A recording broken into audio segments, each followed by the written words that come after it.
Now count to 10 silently.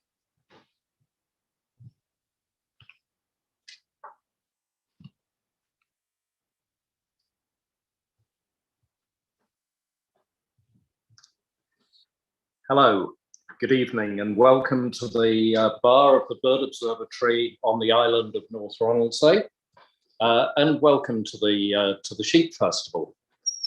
We are in the bar, and the bar is serving. So I'm sorry if you don't have a beer in your hand, but if you hear the chink of glasses, you'll know what's going on.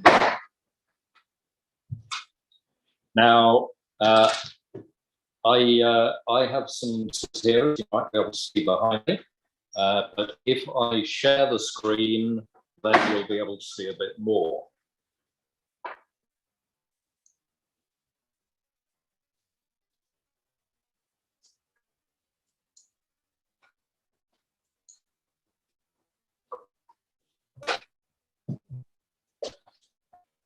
Okay, my name is Robert Brewis.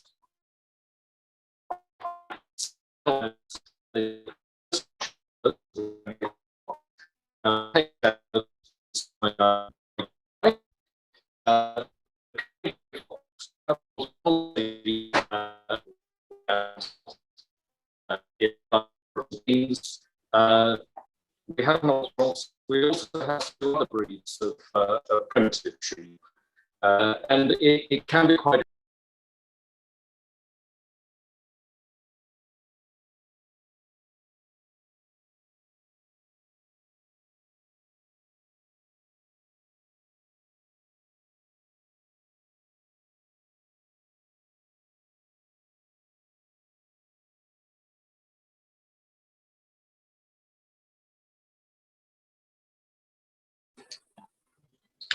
So a good place to start will be where do we keep the sheep?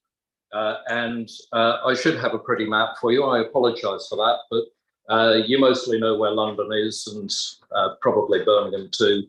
And we're about halfway between the two.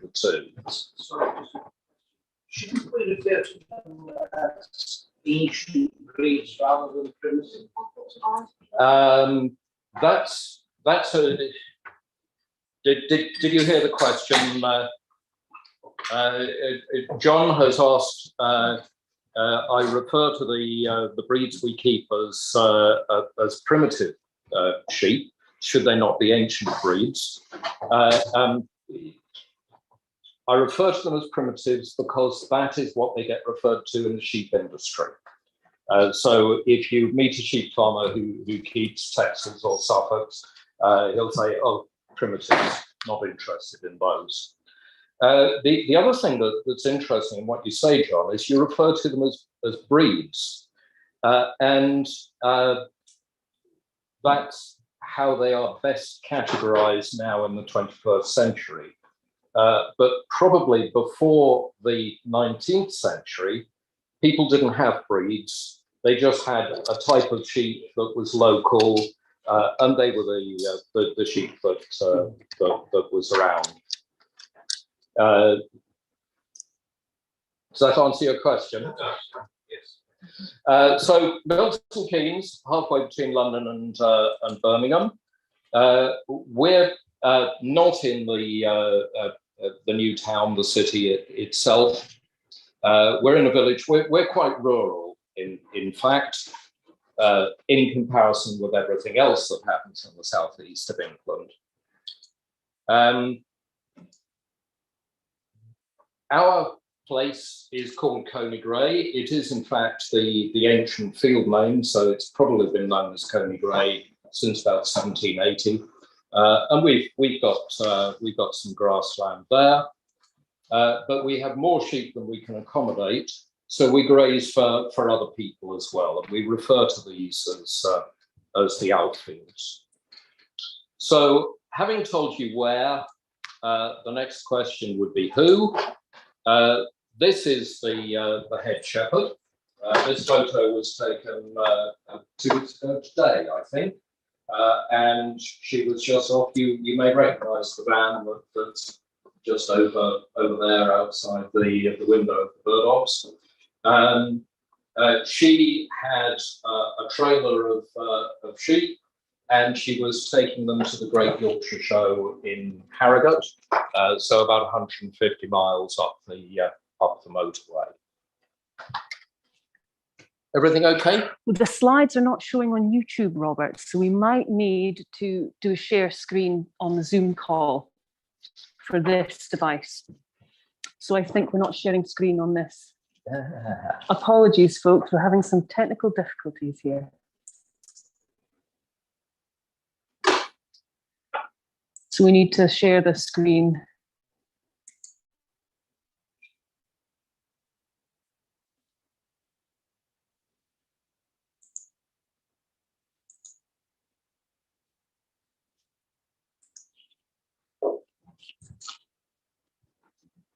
So might take a few seconds to come through to YouTube. It's now sharing a picture of me. Oh, we had some success, I believe. That's it. Oh, good. I think that's it. Excellent. I believe we have something now. Good. Just in time to see the picture of the hedgehogs. Oh, it's a great Yorkshire Show. Okay. Now, another relevant question might be, why do we keep sheep? And the answer is the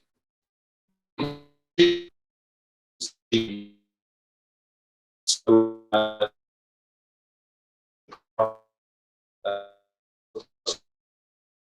anyone with only 5 or 6 acres would be keeping sheep. But beyond that, it keeps active, and there are various other reasons.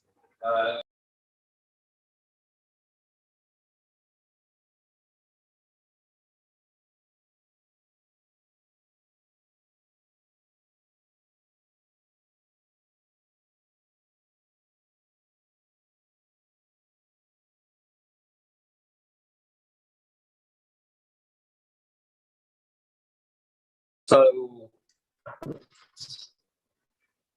why does that? Yeah, I know. Most of them Just- like keep. We've What just, you do. we've just disconnected and we're reconnecting, I'm afraid. I I believe- apologise for the appearance of the pictures up here. They are much nicer on my computer screen. If you don't like to get around, you'll get much better I think if half tones and whatnot. keep the lights off, then that would make you less visible on the live stream. That could be good. Could we even kill half of some of the lights? Close the curtains might make a bit difference. I don't. Oh, there is some half toning here, isn't there? Yeah.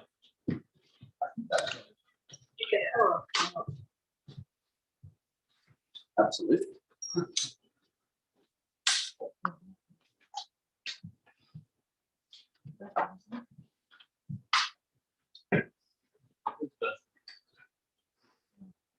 Are we connected again? Do we know? Can we carry on? Or shall I? For all I know, you're the only people in the world who are listening to me. On the other hand, there could be millions. You have 4 people watching you, Robert. And what we have is now people have the camera playing running from the laptop. So we need to reshare again from YouTube, from Zoom, excuse me.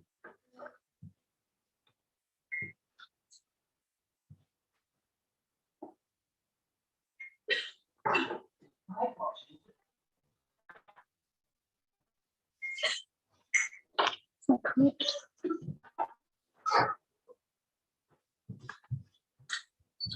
Should I be doing this? Quite possibly. And there was something about the order. How do we get back into?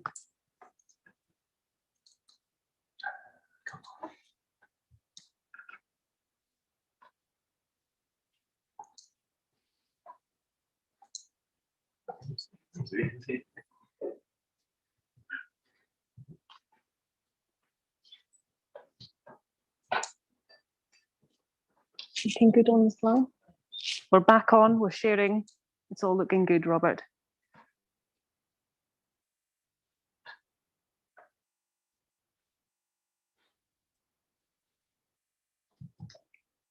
Okay, we're back on, right?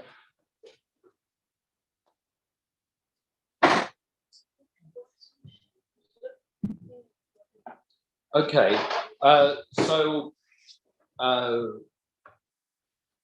what do we do? What do we feed the sheep? Well, what we feed the sheep, of course, is grass. This picture, again, a couple of weeks, 2-3 weeks ago, it's the North Ronaldsay ewes, and we have some lambs here in the foreground. A dreadful picture, even when it's projected well. It's not a great picture. One of the reasons I wanted to show this picture is because this is a complete contrast. You do not have trees in the background when you see the sheep on the island. And I actually remember, John, you coming to Rita and Hunter Peace's place and commenting how strange it looked to see the sheep with trees around the path. So grass is what they eat, but we are also into hard feed.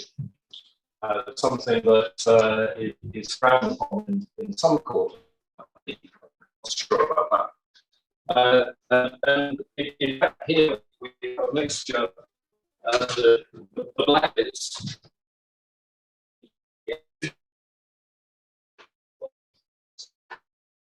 is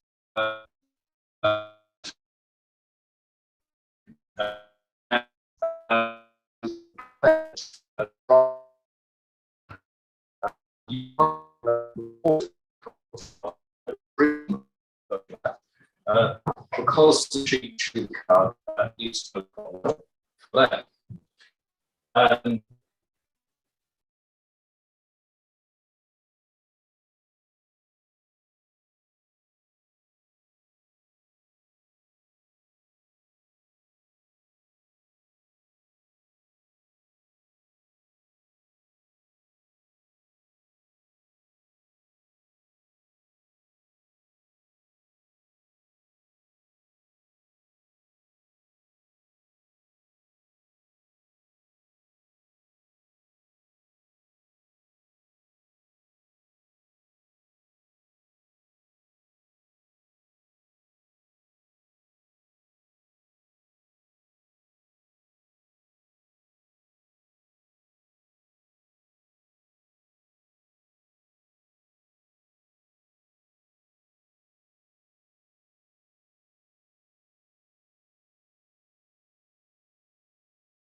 We're now back online.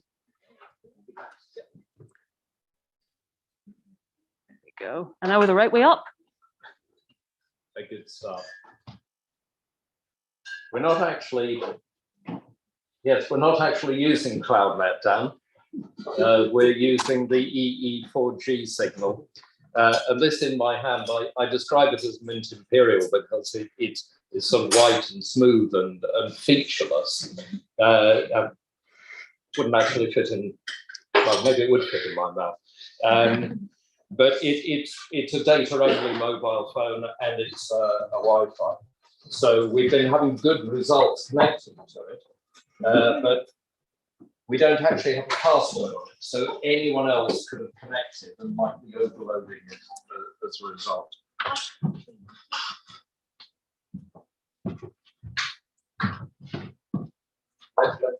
Let's simply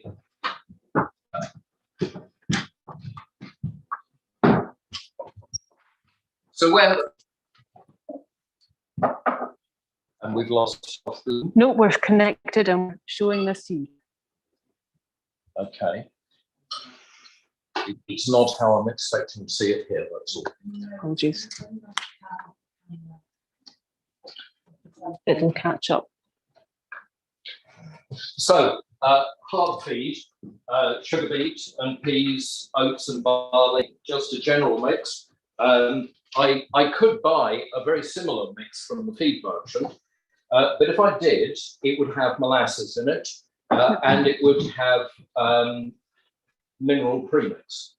And if I talk to the manufacturers and say, does your coarse sheep mix contain copper? Because that's what we must avoid. They will say, oh, well, it contains calcium carbonate and it contains magnesium and selenium and mineral premix number 2. So I say, okay, what's in mineral premix number 2? And they list another lot and mineral premix number 3. So you can never get to the bottom of it. And the simplest solution is you mix your own. I actually like the look of it. I think it's pretty, a bit the way a granite worktop in your kitchen would look pretty. Well, to get closer from light somehow. But we also have mineral licks. So this we have a lot of these buckets. They are a proprietary animal supplement manufacturer, and they use the brand name Tubby. The buckets get licked out, and then we use them for mixing feed and what have you.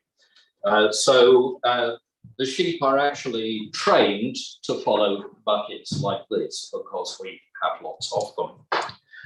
And if you just looking at your mix of food there, how would you say that compares nutritionally to eating seaweed? And what I would see as an almost as natural habitat.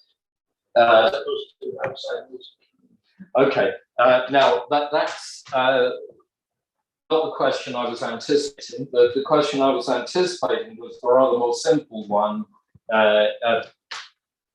rather than how does the hard feed mix compare to seaweed.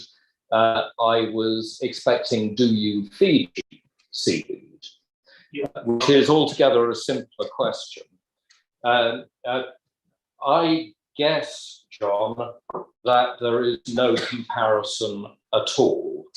I think what you're seeing here is grain protein and legume protein in the peas, and quite a lot of carbohydrate and fiber. But the fiber is probably very different from the seaweed fiber. In the sugar beet fiber and some molasses. It's interesting, when you put this feed down, if you put it down with a large group of North Ronaldsays, it all disappears and quite quickly. If you feed it to a small group, only 2 or 3, very often you find bits left behind. And sometimes it's the oats that get left behind, and sometimes it's the sugar beet that gets left behind. So there can be no doubt that they have individual preferences, but they're not all the same individual preferences. And it always slightly surprises me if the sugar beet gets left behind, because I thought if I was a ruminant, I'd really quite like chewing cud and getting this sweet coffee flavour bit that comes up. Anyway, Another question. Claire. Why give them any feed at all? Why did you decide not to go down the Pasture for Life certification? The question is, why do we not feed a grass-only diet? And the first reason is that primitive sheep can be quite wild, and to train them to come into the pen and to make them easier to handle, bucket training them is the easiest way to do that. You probably don't need them very much. It doesn't have to be a substantial proportion of it, but it is useful to do.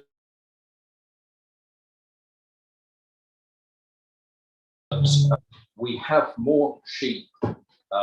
We probably have about 10 times more sheep than we would, that we might graze on our own field alone.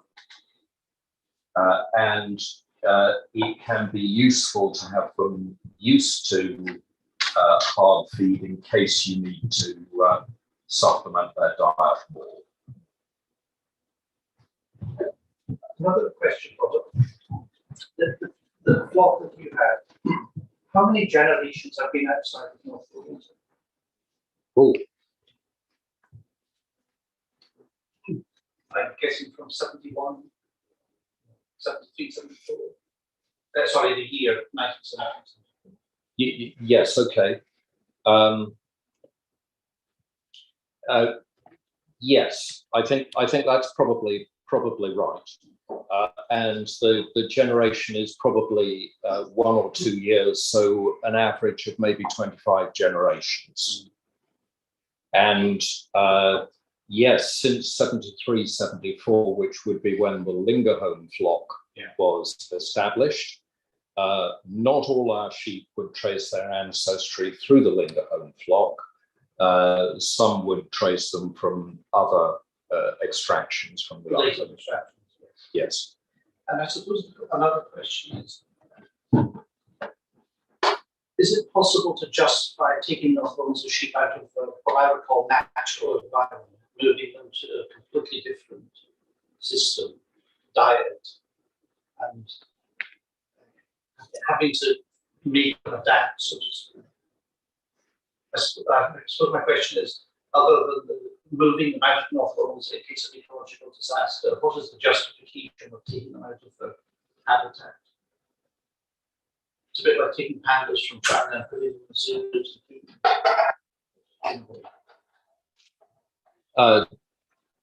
Okay, your question is whether it is justifiable to remove the sheep from their natural environment. One response to that might be, do I need to justify it? If I was to take Suffolk sheep out of Suffolk, should I justify that? I think the difference is, in a way, Suffolk sheep, you could take them here and feed them on, you could keep them there, but you wouldn't take Suffolk sheep and put them on the beach. True. So you're taking them from an unusual environment into a pasture type environment. And indeed, we start to address that really in the next picture. Sorry, I'm jumping. No, you're not, because your question is slanted differently, and this comes back to the question: do you feed your sheep seaweed? And the answer is no. We could buy in seaweed meal and add it into the mix that we have here. But in fact, here you probably can't see the composition, sodium chloride, calcium carbonate, and then down the list you have seaweed meal. So the answer is, when we provide them with one of these mineral buckets, we are feeding them seaweed. Now, interestingly, here in the composition, the list of ingredients, if this was something I was buying in the supermarket, I would know that seaweed was one of the minor ingredients. Because this is animal feed, the regulations are not the same. And I think seaweed is probably one of the major components, because some of the others, well, you know, it isn't 70% sodium chloride.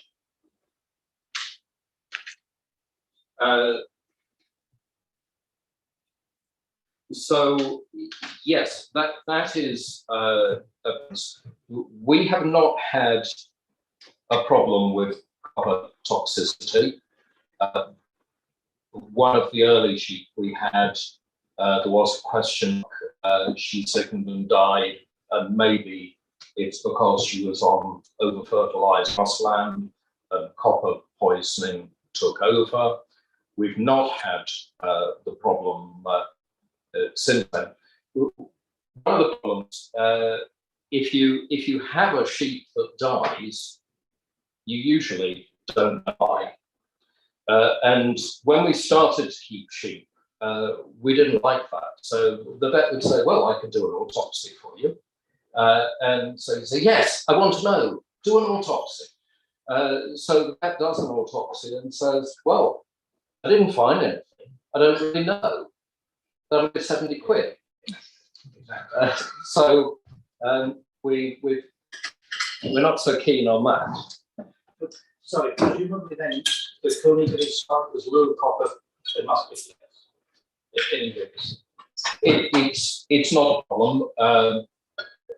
Why, I don't know, but if you put nitrogen onto the grass, it's more likely to be an issue, and we don't.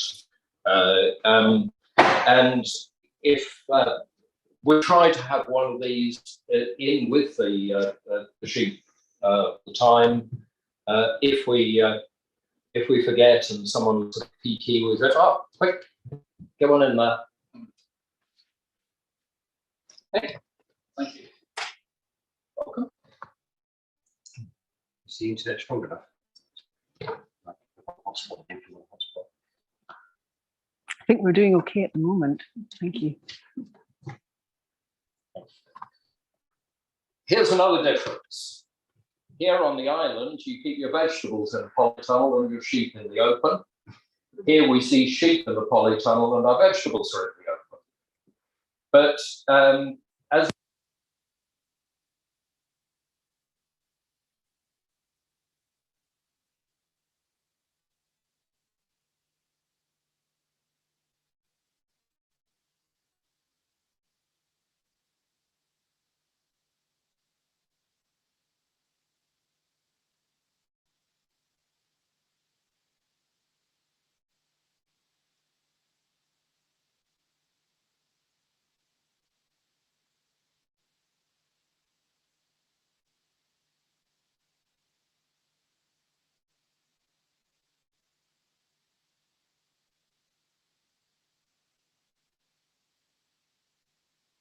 tunnel.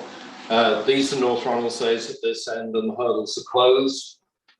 They would have gone in there following the bucket. The hurdles closed, penned in, and you can treat the sheep.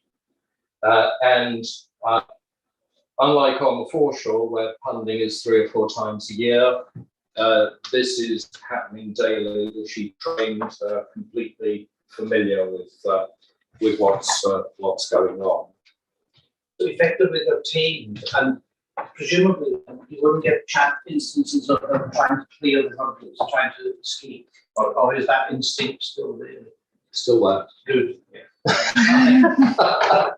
What do you mean good? Is that what happens here? Oh yes. They don't do hurdles. Yes. But particularly the younger ones, the yearlings or shillings, there are a couple of those. They wouldn't clear it at a single bound, but they'd be over pretty slick if you turn your back. So yes, if you're intent on catching them, they're probably closed in more often than we actually handle them. So they're not too suspicious as they come. So do you also use a sheepdog at all? We have a collie, but we do not use him as a sheepdog. Yeah. It is all follow the bucket into the hurdle pen. Yeah. Now there's another picture that I couldn't find, so I was putting this together. If you even see, is the mouse, Robert. If you can see this pale patch here, that is the top of a hay rack. And we have a sheep who jumps on top. And she is Ulrika, and she was in the one of the outfields, and she was leading the others astray, jumping into the plantation.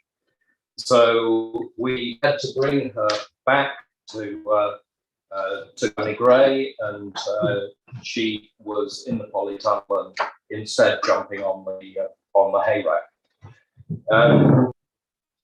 That was last year or the year before, and in fact we were putting sheep back on the same outfield, and the head shepherd came up with a list of these for sheep to move. I said, well, we can't move her because we know she'll do it again. She is definitely a committed looper, and she was leading others astray into the plantation. We only removed her, and the others stopped. So that's the same as here. Incidentally, I mentioned that the loop question was Ulrika, and we use a naming convention quite common among small sheep keepers who name their sheep. We've now the system, and we're back to A this year. So the WXYZA Ulrika is now 6 years old, and of course they're all numbered. They're all ear tagged, but if you pulled the ear out of her ear, she would still be Ulrika, even though she is no longer number 1, 2, 3, 4. Okay, so we house them. Colours. Now, North Ronaldsays are a broad colour on the foreshore here. There's a broad range of colours down south. Here, there are, we've got 8 in shot and 4 of them are black. And that, I think we have 4 in total, North Ronaldsays. So that's not particularly representative. One of the things that's regularly commented on is that there are more tannies down the British mainland than here on the island. And looking in the punding this weekend, 1 in 20 tanny, or is it a bit more than Ellison? What proportion? What's that? There's more darker ones at the moment. There's too many dark suns. There's not as many tans there. Of proportion. No. At one time, I think folk kept white rams because they were bored. Yes, that's right. So there was a lot of white. And I think the sort of people who North Ronaldsays down south probably like a selection of tannies, and that's how it's happened. If you put a ram, or do the ram travel around the biggest flocks? Every sheep owner with their own ram or make other arrangements. There's certainly no cooperative sharing of rams. Some rams were taken down from the island 3 or 4 years ago.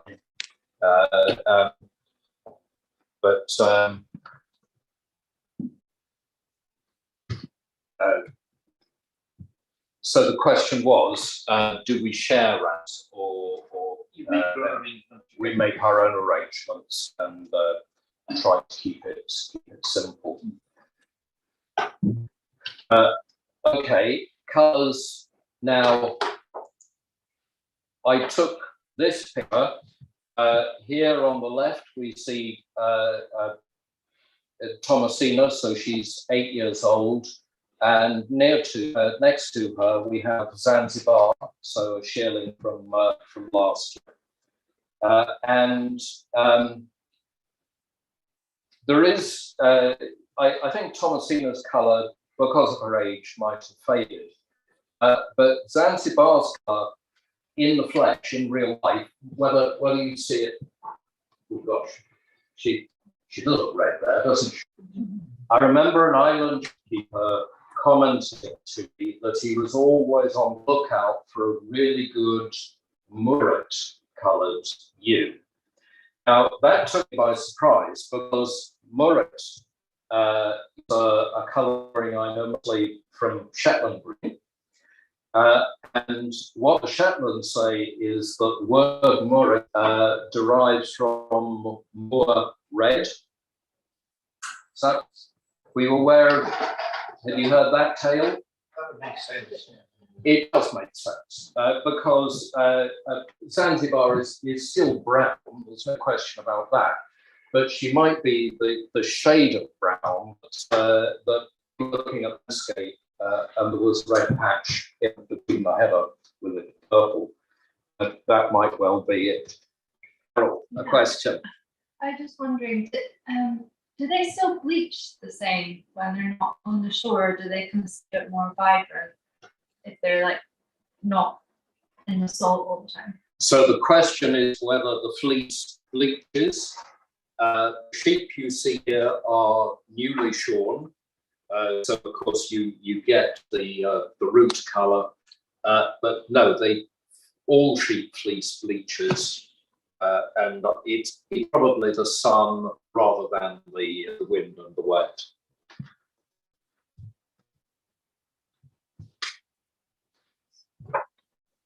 Okay. Now, James Northmans, met him outside the Lighthouse Cafe the other day, and his question was, do their feet grow? And so here you see an overgrown foot on a North Ronaldsay. This is on our barn floor. We, on occasions, get them longer and worse than this, but we describe them as winkle pickers, our style of shoe. And we using foot shears. There's a couple of the foot shears that we use. How often get overgrown feet on the island? Not on the shore, generally. Yeah. It's not really much Very overboard, isn't it? I've sound really bad for damage. I think this year's funding, I've seen one. The one that had but it's not common. And if you saw just one in the punding with overgrown feet, did somebody have a pair of foot shears there? Yes. Exactly. Good. So plainly, it's not unknown. It's known as a problem. Exactly. Yeah. Yes. Okay. And thinking about punding and shearing,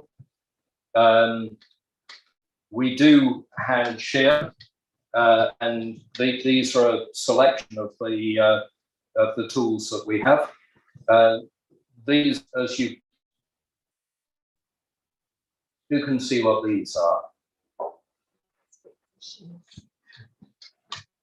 Oh, goodness. You'd know immediately if you were looking at my screen. These are actually a crooked dagging shear. They're not a straight shear, but it doesn't come over in that picture. These are the head shepherd's preferred shears, and I think she has herself shorn about half of the sheep this year. So we get a professional shearer into the bulk of the flock, and she does the rest. My job is to deliver the sheep and to take away the fleece, which might explain why I was so pitifully slow at the pumping on Sunday. Not practiced. A new toy, again, you much better view here.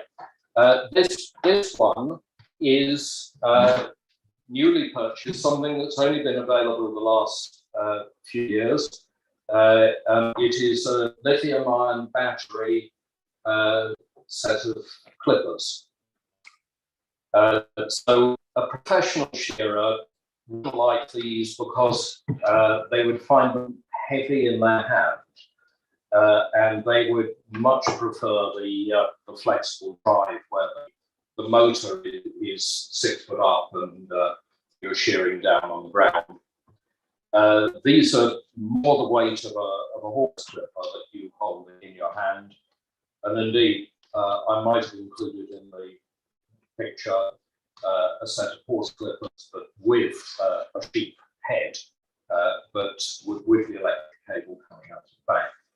Of course, the great thing about these is you can carry them to wherever the sheep are. You don't have to bring the sheep back into to the shed. And that, in fact, is my last slide. Apart from this, so happy to take any other questions. If I ever get invited to give this talk again, it won't be quite the same. There'll be different things to talk about. Question, and they're not fed seaweed. What do that? You obviously slaughter them. What does the meat taste like? Any other one? Or is it different? Have you ever tried the seaweed with Ronaldsay? Actual Ronaldsay from the island sheep compared to your own taste? No. So the question, I haven't repeated the question, which I need to, and the question from John was, how does the mutton compare? And then the question from Luke was, have we actually done a side-by-side comparison? And we don't have access to island mutton, so we couldn't do that. Surely here the sheep would have more muscle build on them from jumping around the rocks and the fish rather than being in a field.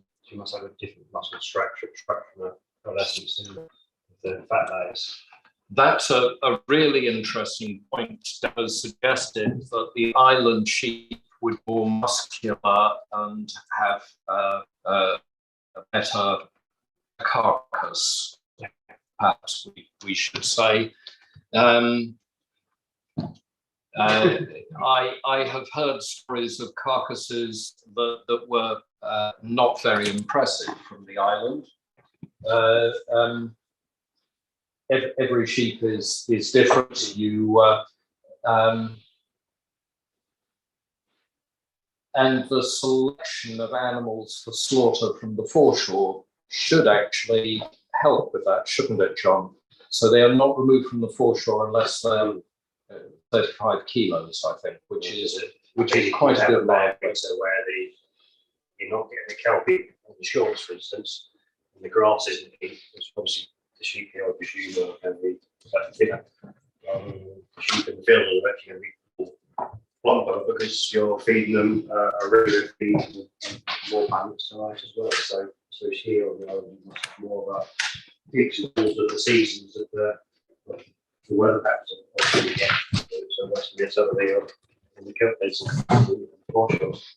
I think the main thing that derives from that is that on the island, the mutton is finished in wintertime when the seaweed is plentiful and nutritious.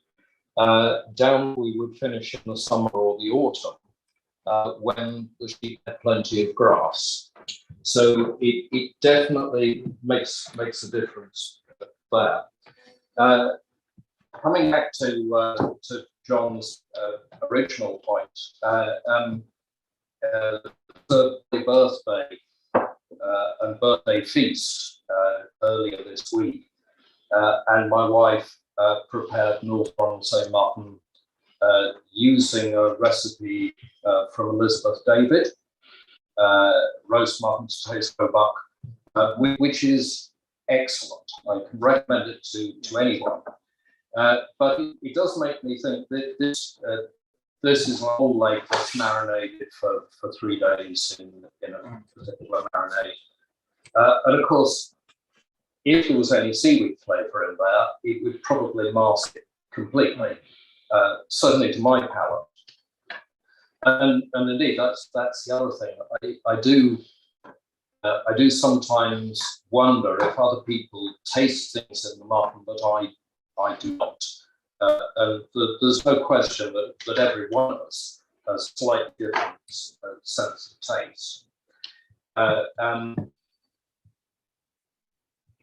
The difference, one of the things that people who roast lamb or mutton, they look for the shape on the table, and butchers look for the shape, and breeders look for the shape in the livestock.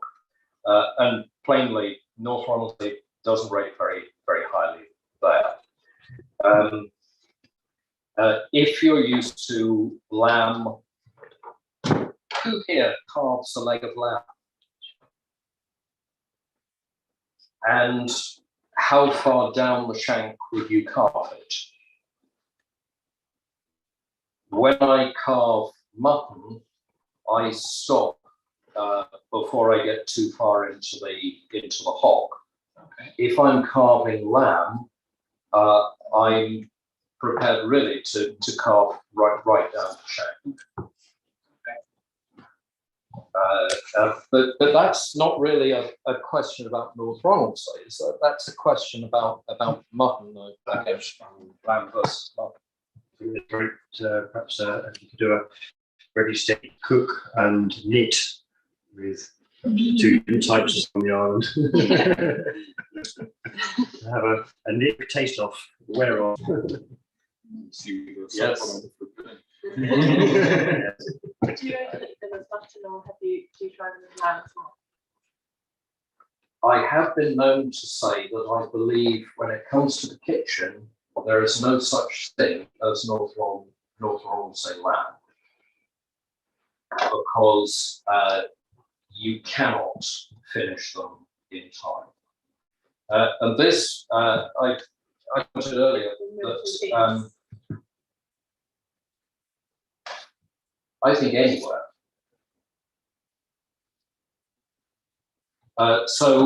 Lamb, when my grandfather kept Suffolks, a lamb was an animal that was went to the butcher in the same calendar year that it was born.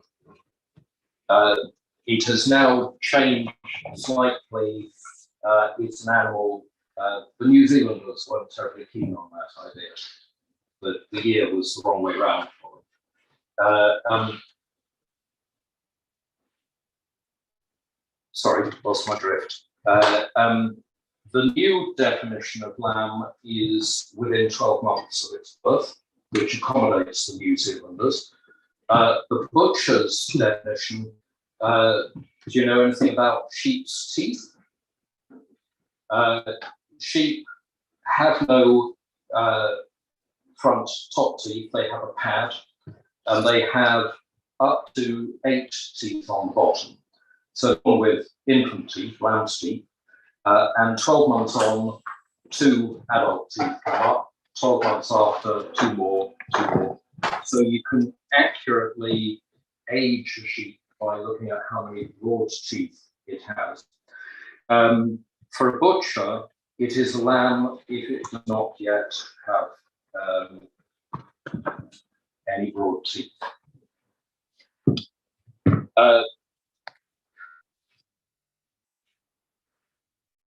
Shetlands, you can finish to the specified weight of 35 kilos in 12 months. North Ronaldsays, you can't. Therefore, not lamb, but mutton, 3, 4, 5, or whenever it gets to the weight that you're looking for.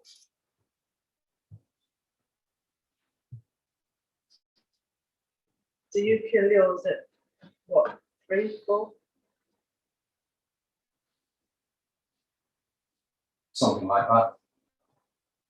And indeed, if I give this talk again later, one of the slides that I would like to include would be a graph showing the weight gain year on year through to the time that they leave the flock. Sorry, chronology difference. That's when we kill our sheep. We don't kill our sheep. We send them to the abattoir, maybe. No, you're not wrong, and I shouldn't be shy about it. If you're going to keep sheep, there's no point in keeping sheep if you don't have lambs. And the first to complain would be the ewes if they weren't allowed to have lambs. If you keep coming into the flock, you have to have a strategy for them to leave. I commented about naming, and we saw Thomasina, and we talked about Orica, and we saw Zanzibar. The ram lambs do not get names, except for the approximately 1 in 10 that we would sell for breeding. And then you register, and so they get a name.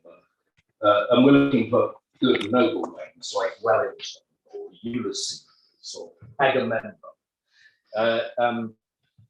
We could have an Agamemnon this year. It is an A year. We have 10 Ronaldsay ram lambs this year. Maybe 1, maybe 2, maybe none would go for that. The rest would need to be castrated and would live as wethers for 3 or 4 years. Just go back to the feed. What you say you subsidise and back up on the feed. Would there be a market for kelp if you, as a farmer there, could buy a barrel or however you would get kelp there?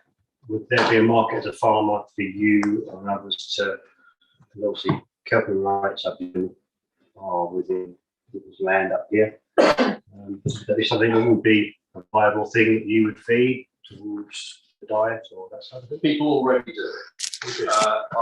I don't think it's an opportunity for people on the island because you'd get an enormous ship which would come and dredge round the shore and take the kelp away where it could be processed, because you couldn't take wet kelp and ship it down to Milton.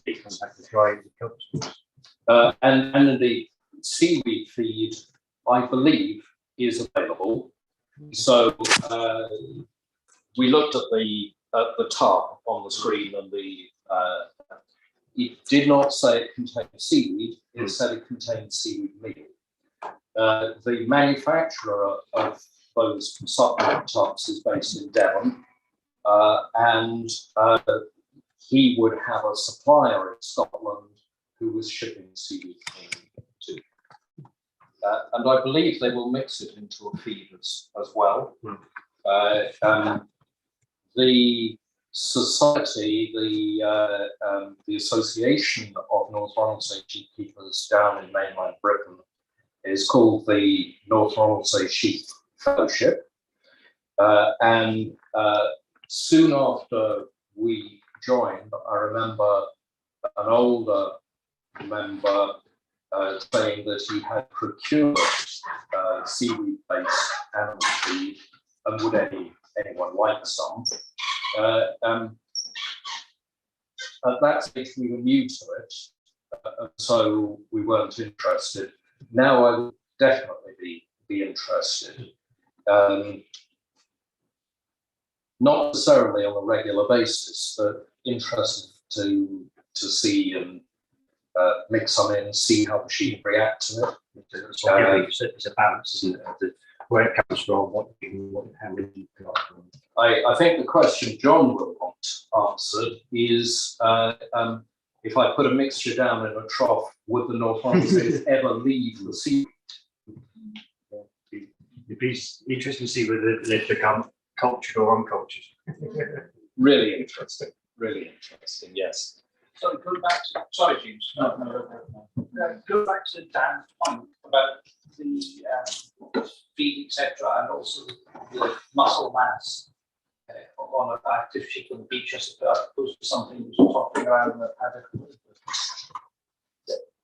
Presumably, if you just feed them up, if you've got them in feeding, you could feed them up intensively, lambs from a very early age.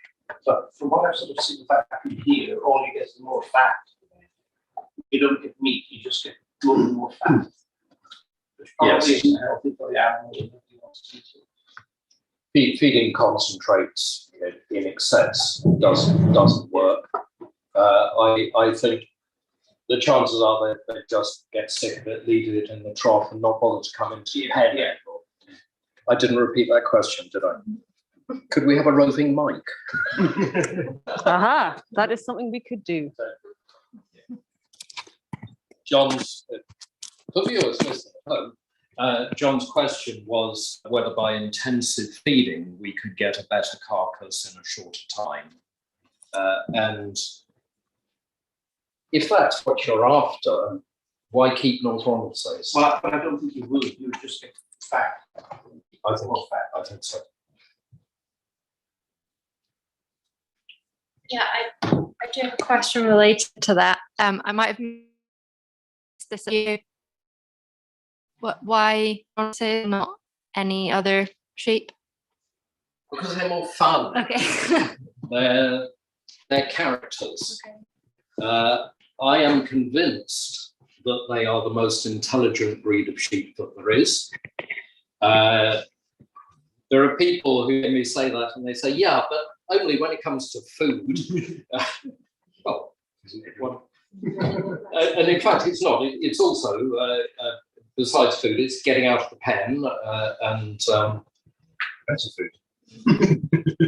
And you just stumbled across them, or how did that begin? We had friends who kept them. Okay. We were originally, when we bought Coney Grey, there were 7 Hebrideans in the field. But our friends who kept Hebrideans also kept North Ronaldsays. And typically, Robert, the small holdings in England with North Ronaldsay sheep, I never called them North Ronaldsays, but the end product, is that for self-consumption typically? They use the flock. When I went to the meeting of the Sheep Fellowship and said there is no such thing as North Ronaldsay lamb, other people said, "Oh yes, but there is. We send our weather lambs off." I said, "But what do they weigh? How they can't possibly be finished?" And they said, "Well, that doesn't matter because it's only for us." We sent 6 2- and 3-year-old North Ronaldsays away. We sent them away, Claire, in May of this year, and they were a little bit underweight, but the dead weight was 18 or 20 kilos, so that was, I think, maybe it was 15 or 18. They were all sold, about £85 a carcass, and it's not a profit rate. Half of that is in kill and cut, but no, none of those went into our own freezer. Okay. Last year, we only had 2 ram lambs. One had 1 descended stone, the other had no descended stones. so they can't be castrated. And given that we live down south, they can't be culled. So goodness knows what will happen. This year, we've had 10 ram lambs, so we will have a reasonable sized cohort going through and North Ronald mutton again in 2 or 3 years' time, depending on how they shape up. The fleeces, where do your fleeces go south? Obviously, North Ron here, they go into the North Ron mill, but obviously down south they can't come up here because they're not into North Ronaldsay sheep. So down south, they get mixed in with all the other fleeces of south, or? Helen might. Well, they come up here on a basics. How private owners selling up North. Yeah. We Yeah, do- all of them should come back. If they wanted it, yes. The answer is that our roving mic cannot move as fast as the conversation. So the question was, what do we do with our fleeces?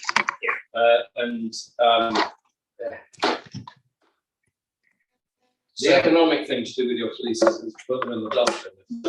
Yes. I'm sorry, I'm talking economic, Helen. And it's lovely. We should use it. We should turn it into felt.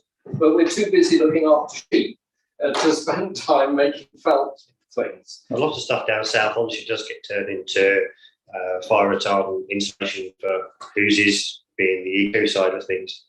Lots of that's where Very good secondary insulation. yeah. So it's just interesting what you do with them. Do you brand your fleece as a North Ronaldsay fleece, or does it get chucked in with all the other Suffolks and everything else? Gets chucked in Norfolks. We do not brand it. Yeah, it's not cost-worthy, is it?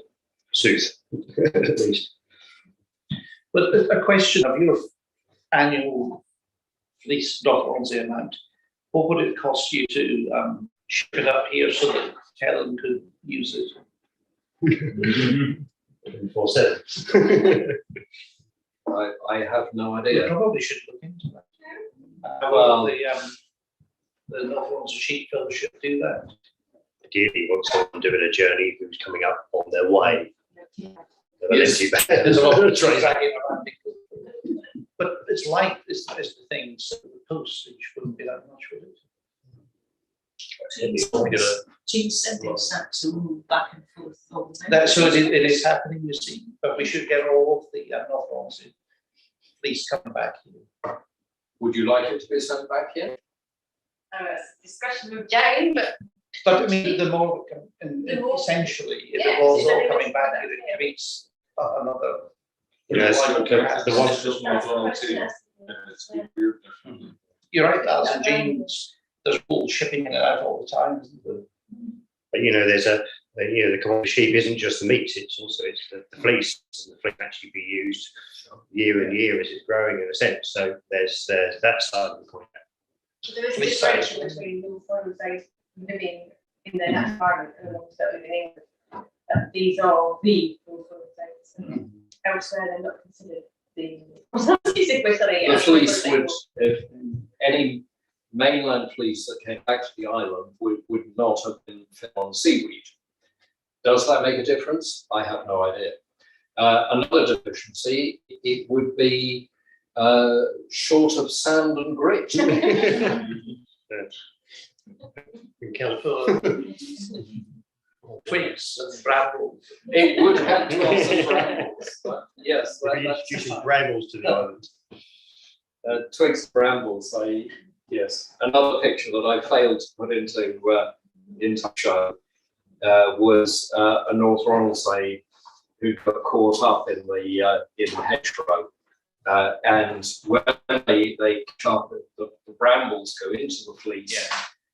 And the sheep turns and turns and turns. And of course, every time they turn, the brambles twist into a rope and the fleece twists into a rope. And you get a rope between the two. And it's a complete nightmare to get the sheep out of it.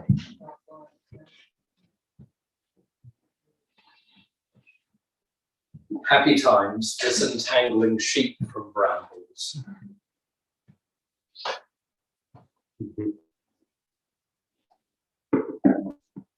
How are we doing for time? Do you think it's time to switch off the World Wide Web? I think so. In which case, thank you for joining us and good luck with your own sheep keeping. Bye-bye.